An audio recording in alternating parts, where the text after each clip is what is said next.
Yo, what's poppin'? This is another podcast with Aris P. And first of all, I'd like to thank y'all for your support. If you like this, tune in.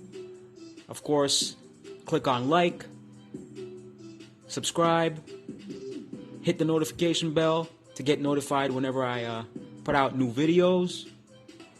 And I thank you in advance. So anyway, today I'm going to talk about the Charlotte Hornets New York Knicks game that ended a few minutes ago in Madison Square Garden, downtown Manhattan, New York City. The final score was 109 to 118. The New York Knicks got the win. Well, I got to say this too. We here.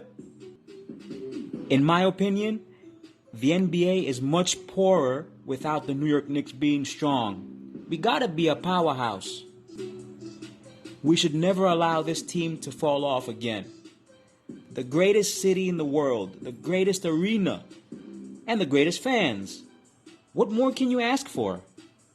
We got players saying that they want to retire in New York from now, and they just started their careers. You know what I'm saying? It is unbelievable. Now about Charlotte, I'd say that LaMelo Ball is a benefactor and a beneficiary at some point for the Hornets this season. He played in Australia last season. He's talented. He's a dynamic passer. He probably has even more potential than his older brother, Alonzo Ball. I also like Terry Rozier and Devontae Graham.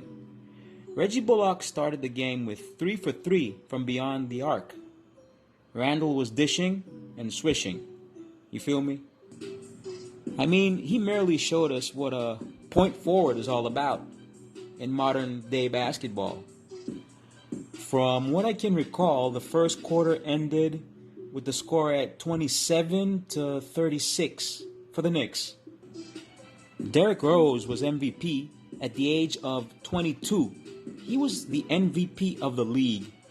And because of his injury, with his knee and stuff, he most likely won't even make it to the Hall of Fame, and that's a shame, you know what I'm saying?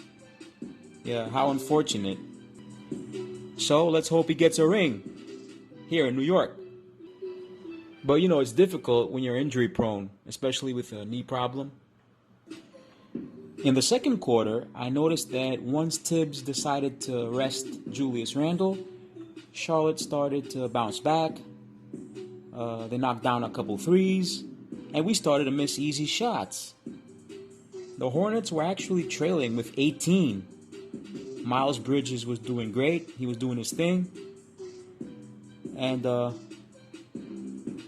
little before the end of the first half, we had the opportunity to admire the Knicks City dancers. Those shorties were fine, to say the least. Cody Zeller was giving assists to LaMelo Ball. The tables turned there. Yeah.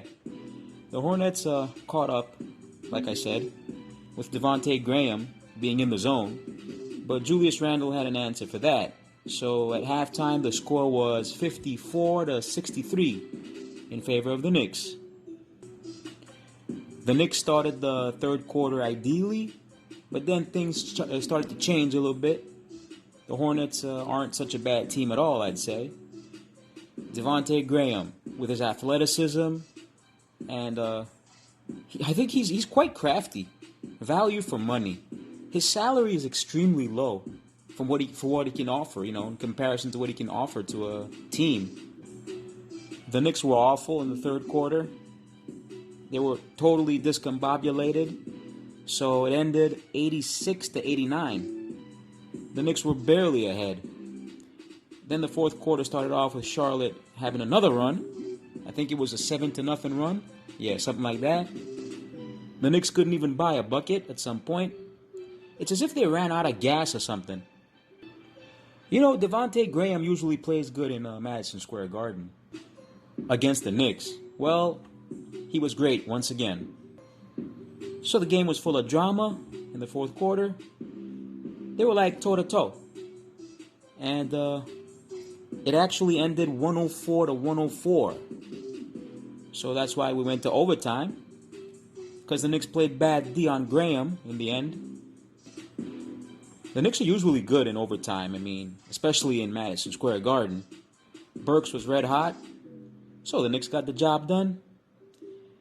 As they were supposed to, because, we have high expectations thanks to Tom Thibodeau's roster, and of course, Tom Thibodeau himself.